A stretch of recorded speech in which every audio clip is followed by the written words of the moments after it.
नमस्कार, ये आकाशवाणी चंडीगढ़ है। अब आप सुकीर्ति से प्रादेशिक समाचार सुनिए। पहले इस बुलेटिन के मुख्य समाचार। प्रधानमंत्री नरेंद्र मोदी ने कहा, वर्ष 2025 भारत के लिए सुधारों के वर्ष के रूप में याद किया जाएगा। सूचना और प्रसारण राज्य मंत्री डॉक्टर एल मुरुगन ने नई दिल्ली में भारत 2026 कैलेंडर जारी किया। हरियाणा के पुलिस महानिदेशक ओपी सिंह सेवा मुक्त हुए। पुलिस कर्मियों को सेवाभाव से काम करने का मंत्र दिया। चंडीगढ़ और हरियाणा के विभिन्न शहरों में नव वर्ष के जश्नों के मद्देनजर सुरक्षा के पुख्ता प्रबंध किए गए और हरियाणा के सभी सरकारी और निजी स्कूलों में कल से 15 जनवरी तक शीतकालीन अवकाश रहेगा। अब समाचार विस्तार से। प्रधानमंत्री नरेंद्र मोदी ने कहा कि वर्ष 2025 भारत के लिए सुधारों के वर्ष के रूप में याद किया जाएगा। इस वर्ष विभिन्न सेक्टर में महत्वपूर्ण बदलाव हुए, जिनसे देश की विकास यात्रा को गति मिली। सोशल मीडिया पर साझा लेख में प्रधानमंत्री ने कहा कि सरकार ने संस्थाओं को आधुनिक बनाया, शासन को सरल और सुगम बनाया तथा समावेशी विकास की नींव मजबूत की। श्री मोदी ने कहा कि श्रम कानूनों और व्यापार समझौतों से लेकर साजो सामान, ऊर्जा और बाजार सुधारों तक भारत की विकास यात्रा विश्वसनीयता, स्थायित्व और भरोसे पर निर्मित रही है। श्री मोदी ने कहा कि इन कदमों से 2047 तक विकसित भारत के प्रयासों को मजबूती मिलेगी। सूचना और प्रसारण राज्य मंत्री डॉक्टर एल मुरुगन ने कहा कि इस वर्ष सरकार ने कई ऐतिहासिक सुधार किए हैं, जो विकसित भारत 2047 की दिशा में देश की राष्ट्रीय यात्रा में महत्वपूर्ण अध्याय जोड़ते हैं। नई दिल्ली में भारत 2026 कैलेंडर जारी करते हुए उन्होंने कहा कि इस वर्ष के कैलेंडर का विषय भारत 2026 है। ये प्रधानमंत्री के सेवा, सुशासन और समृद्धि, भारत के आत्मविश्वास से भरे क्षण के दृष्टिकोण को दर्शाता है। इस अवसर पर सूचना और प्रसारण संजय जाजू ने कहा कि कैलेंडर का डिजाइन बहुत सावधानीपूर्वक तैयार किया गया है और यह सरकार की प्राथमिकताओं को दर्शाता है। हरियाणा पुलिस के महानिदेशक ओपी सिंह आज सेवा मुक्त हो गए। सेवा मुक्ति के मौके पर उन्होंने करनाल में पुलिस प्रशिक्षण अकादमी मधुबन में परेड से सलामी ली। अपनी विदाई के मौके पर उन्होंने कहा कि पुलिस में उनका सपनों वाला करियर रहा। मैंने ये बात कही कि अगर आप डीजीपी कभी रिटायर नहीं करता, आदमी आते जाते हैं, तो जो आने वाले जो भी होंगे उनको अपराधियों से 36 का आंकड़ा रखना पड़ेगा, हकों को दौड़ा के रखना पड़ेगा, लोगों से ठीक से पेश आना पड़ेगा। पूरी उम्र की लड़ाई है जी, ये 36 का आंकड़ा हमेशा रहेगा। ये जो सभ्य समाज है उसमें दो आदमी के बीच में ठगी और बदमाशी की कोई जगह नहीं। ये तो पुलिस के गले में डाल दिया गया है। ये लड़ाई सबकी है। एक्सटॉर्शन और क्या कॉन्ट्रैक्ट किलिंग, ये जो सारे ड्रामे हैं, ये बहुत बड़ी इंडस्ट्री है। इसमें सोशल मीडिया, इंटरटेनर्स और जो छुटभैया बदमाश इकट्ठे होकर ऐसा माहौल क्रिएट करते हैं, तो इनके खिलाफ खड़ा होना, इनके खिलाफ बोलना सबका काम है। श्री ओपी सिंह ने कहा कि पुलिस को सेवा भाव से काम करना चाहिए। मैंने ये बात कही कि अगर आप एक मजदूर की मानसिकता लेके आते, ये लाट साहब का देश अब नहीं है, अंग्रेज चले गए। यहाँ के लोगों ने टैक्स मनी इकट्ठा करके बदमाशों के खिलाफ एक संस्था बनाई है और मुझे काम पर रखा है। तो मेरी ड्यूटी बनती है कि उनके सेटिस्फेक्शन के लिहाज से ठगों और बदमाशों को जेल छोड़ छोड़ के आते रहे। हरियाणा सरकार ने तत्काल प्रभाव से आईएएस अधिकारी राहुल नरवाल को नवगठित झांसी जिले का उपायुक्त नियुक्त किया है। इस नियुक्ति से पहले श्री राहुल नरवाल ग्रामीण विकास विभाग, सूचना प्रौद्योगिकी, इलेक्ट्रॉनिक्स एवं संचार विभाग के निदेशक तथा विशेष सचिव और कॉन्फेड के प्रबंध निदेशक के पद पर कार्यरत थे। प्रादेशिक समाचार आकाशवाणी चंडीगढ़ से प्रसारित किए जा रहे हैं। हमारे बुलेटिनों और ताज़ा समाचारों के लिए आप हमारी वेबसाइट newsonair.gov.in पर लॉगिन कर सकते हैं। ये समाचार हमारे यूट्यूब चैनल और x handle Akashvani news Chandigarh पर भी उपलब्ध हैं।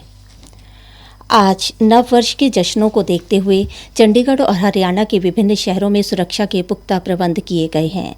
कानून एवं व्यवस्था तथा ट्रैफिक का कार्यभार देख रहे पंचकुला पुलिस के उपायुक्त मनप्रीत सिंह सूदन ने आम जन से अपील की है कि वे किसी भी प्रकार की हुड़दंगबाजी से बचें और शराब का सेवन करके वाहन न चलाएं।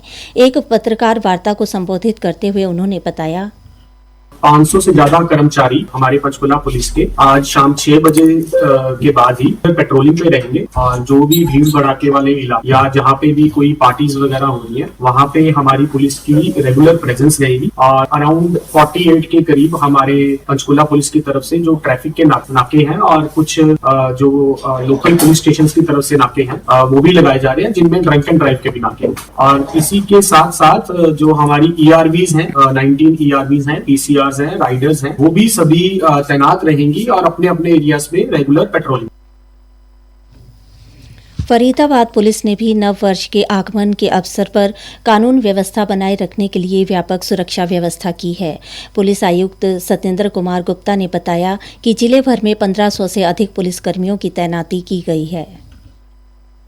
पूरे फरीदाबाद पुलिस की 12 से 1500 करीब पुलिस जवान जो सीवन में पुलिस वर्दी ने अलग अलग जगह नाकों पर होंगे। बॉल और होटलों के पास भी हमने कुछ सीवन में भी लगाए और खाकर जहाँ पे ज्यादा भीड़ होगी वहाँ पे हमारे जो कंसर्न SHO या चौकी इंचार्ज हो वो अपने वहाँ नजर रखेंगे। पूरे डिस्ट्रिक्ट के अंदर हमने 18 नाके लगाए जिन पर ट्रैफिक की पुलिस मौजूद रहेगी और साथ में लोकल पुलिस भी काम करेगी। पलवल पुलिस ने भी नववर्ष के आगमन को देखते हुए जिले में सुरक्षा और सतर्कता बढ़ा दी है। पुलिस अधीक्षक पलवल वरुण सिंगला ने जिला वासियों नववर्ष की हार्दिक शुभकामनाएं देते हुए युवाओं से नववर्ष को बिना हुड़दंग मनाने की अपील की है। नव वर्ष पर सबसे सर्वप्रथम मैं आपके माध्यम से सभी जिला वासियों को नव वर्ष की हार्दिक शुभकामनाएं देना चाहूँगा। हर्षोल्लास से और खुशी से आप सभी जो है नए साल को मनाएं। मैं सभी युवाओं का खास तौर पर इस ओर ध्यान आकर्षित करूँगा कि आज ये नाइट है, उसमें आप सेलिब्रेशंस करें, लेकिन आप इस बात का भी ख्याल रखें कि कोई भी व्यक्ति शराब पीकर गाड़ी ना चलाएं। तो आप सभी इसमें जिम्मेवारी से जो है इस नव वर्ष पर सेलिब्रेशंस करें। हरियाणा के सभी सरकारी और निजी स्कूलों में 1 जनवरी से 15 जनवरी तक शीतकालीन अवकाश रहेगा। 16 जनवरी से सभी स्कूल नियमित रूप से खुलेंगे। शिक्षा विभाग ने इस संबंध में अधिसूचना जारी कर दी है। शिक्षा विभाग द्वारा जारी आदेशों में कहा गया है कि हालांकि शीतकालीन अवकाश के दौरान 10वीं और 12वीं कक्षा के विद्यार्थियों को प्रैक्टिकल के लिए पूर्व निर्धारित कार्यक्रम के अनुसार स्कूल में बुलाया जा सकेगा। सभी शिक्षा अधिकारियों को अपने अधीनस्थ विद्यालयों में आदेश की सख्ती से अनुपालना सुनिश्चित करने का निर्देश दिया गया है। जींद के जिला मौलिक शिक्षा अधिकारी महेंद्र सिंह ने बताया, तो है प्राइवेट जो सरकारी स्कूल है, CBSE के हैं, ICSE के हैं, कोई भी स्कूल है, सभी 1 तारीख से 15 तारीख तक बंद रहेंगे। केवल बोर्ड की जो प्रैक्टिकल के जो एग्जाम है उनके लिए बच्चों को जो विद्यालय में बुलाया जा सकता है। बाकी क्लासेस लगाने के लिए डिपार्टमेंट की तरफ सख्त सेक्शन है, उनके नियमानुसार जो ना डिपार्टमेंट की जो सेक्शन है उसी के अकॉर्डिंगली हम काम करवाएंगे। किसी भी विद्यालय को खोलने की अनुमति नहीं दी जाए। यदि कोई खोलता तो विभागीय जो के खिलाफ सख्त से सख्त कार्रवाई हो जाए।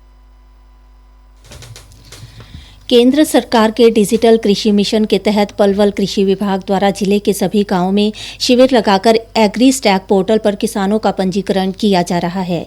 कृषि विभाग पलवल के सहायक तकनीकी प्रबंधक अतुल कुमार ने आज बताया, एग्री स्टैग पोर्टल के माध्यम से भारत सरकार सभी किसानों का एक पंजीकरण अभियान चला रही है, जिसमें किसान आईडी बनाई जा रही हैं और हमारे जिले में भी लगभग 4900 किसानों की आईडी बन चुकी हैं तथा प्रतिदिन जो हमारा 40 से 50 एम्प्लॉई हैं जो हमारे एग्रीकल्चर विभाग के, वो पंजीकरण कर रहे हैं किसानों के। इसका मुख्य उद्देश्य ये है कि एक ही प्लेटफॉर्म पर किसान को सभी सरकारी सुविधाओं का लाभ प्राप्त हो सके। उन्होंने बताया कि भारत सरकार के डिजिटल कृषि मिशन के तहत एग्री स्टैक DPI को राज्यों के सहयोग से विकसित किया जा रहा है। यह प्रणाली ओपन सोर्स, अंतर संचालित और ओपन API आधारित है, जिससे कृषि के क्षेत्र में सुरक्षित, प्रमाणित और सहमति आधारित डेटा साझा किया जा सकेगा। इस पहल से किसानों को योजनाओं का लाभ पारदर्शी और सुगम तरीके से मिलेगा। वर्ष 2025 भारत की विकास यात्रा में एक निर्णायक वर्ष रहा है। हमारी विशेष श्रृंखला सुधारों का वर्ष में आज हम चर्चा कर रहे हैं 2025 में भारत किस तरह दुनिया के नए उत्पादक देश के रूप में उभरा है। इस साल भारत अपने औद्योगिक और आर्थिक विकास में 7.8% की अनुमानित वृद्धि के साथ एक निर्णायक मोड़ पर पहुंच गया है। प्रत्येक विदेशी प्रत्यक्ष निवेश और बढ़ती औद्योगिक क्षमता के साथ देश ने खुद को तेजी से बढ़ते बाजार और प्रमुख वैश्विक उत्पादन केंद्र के रूप में स्थापित किया है। मुख्य समाचार एक बार फिर। प्रधानमंत्री नरेंद्र मोदी ने कहा, वर्ष 2025 भारत के लिए सुधारों के वर्ष के रूप में याद किया जाएगा। सूचना और प्रसारण राज्य मंत्री डॉक्टर एल मुरुगन ने नई दिल्ली में भारत 2026 कैलेंडर जारी किया। हरियाणा के पुलिस महानिदेशक ओपी सिंह सेवा मुक्त हुए। पुलिस कर्मियों को सेवा भाव से काम करने का मंत्र दिया। इसी के साथ ही प्रादेशिक समाचार समाप्त हुए।